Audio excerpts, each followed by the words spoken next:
ಭಾರತೀಯ ಸಾಕ್ಷ್ಯ ನಿಯಮ ಸೆಕ್ಷನ್ 6 ಪ್ರಕಾರ ಯಾವುದೇ ಫ್ಯಾಕ್ಟ್, ಮೋಟಿವ್, ಪ್ರಿಪರೇಷನ್ ಮತ್ತು ಪ್ರೀವಿಯಸ್ ಆರ್ ಸಬ್ಸಿಕ್ವೆಂಟ್ ಕಂಡಕ್ಟ್ಗೆ ಸಂಬಂಧಪಟ್ಟಿದ್ರೆ, ಅದು ಫ್ಯಾಕ್ಟ್ಸ್ ಇನ್ ಇಶ್ಯೂಗೆ ಕನೆಕ್ಟ್ ಆಗಿದ್ರೆ ಆ ಫ್ಯಾಕ್ಟ್ ಅನ್ನು ಕೂಡ ರೆಲಿವೆಂಟ್ ಫ್ಯಾಕ್ಟ್ ಅಂತೇಳಿ ಹೇಳಲಾಗುತ್ತೆ. ಉದಾಹರಣೆಗೆ ಹೇಳೋದಾದ್ರೆ, ಎ ಬಿ ಅನ್ನ ಚಾಕುವಿನಿಂದ ಕೊಲೆ ಮಾಡ್ತಾನೆ. ಇಲ್ಲಿ ಎ ಬಿ ಅನ್ನ ಕೊಲೆ ಮಾಡಿದ್ದಾನೆ ಅನ್ನೋದು ಫ್ಯಾಕ್ಟ್ಸ್ ಇನ್ ಇಶ್ಯೂ. ಆದ್ರೆ ಆತನಿಗೆ ಕೊಲೆ ಮಾಡುವಂತಹ ಉದ್ದೇಶ, ಮೋಟಿವ್ ಇತ್ತ, ಅದು ಕೂಡ relevant fact.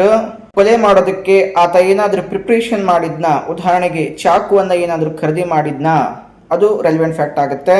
Next, previous or subsequent conduct ನಲ್ಲಿ ಏನಾದ್ರೂ ಅಕ್ಯೂಸ್ಡ್ ಎ ಆತ ಕ್ರೈಮ್ ಆದ ನಂತರ ಓಡೋಗೋದಕ್ಕೆ ಪ್ರಯತ್ನ ಮಾಡಿದ್ನ, ಅಥವಾ ಈ ಒಂದು ಕ್ರೈಮ್ ಗಿಂತ ಮುಂಚೆ ಅವರಿಬ್ಬರ ಮಧ್ಯೆ ಏನಾದ್ರೂ ವಾದ ವಿವಾದ ಆಗಿತ್ತಾ, ಇವೆಲ್ಲವೂ ಕೂಡ ರೆಲಿವೆಂಟ್ ಫ್ಯಾಕ್ಟ್ ಗಳಾಗ್ತವೆ.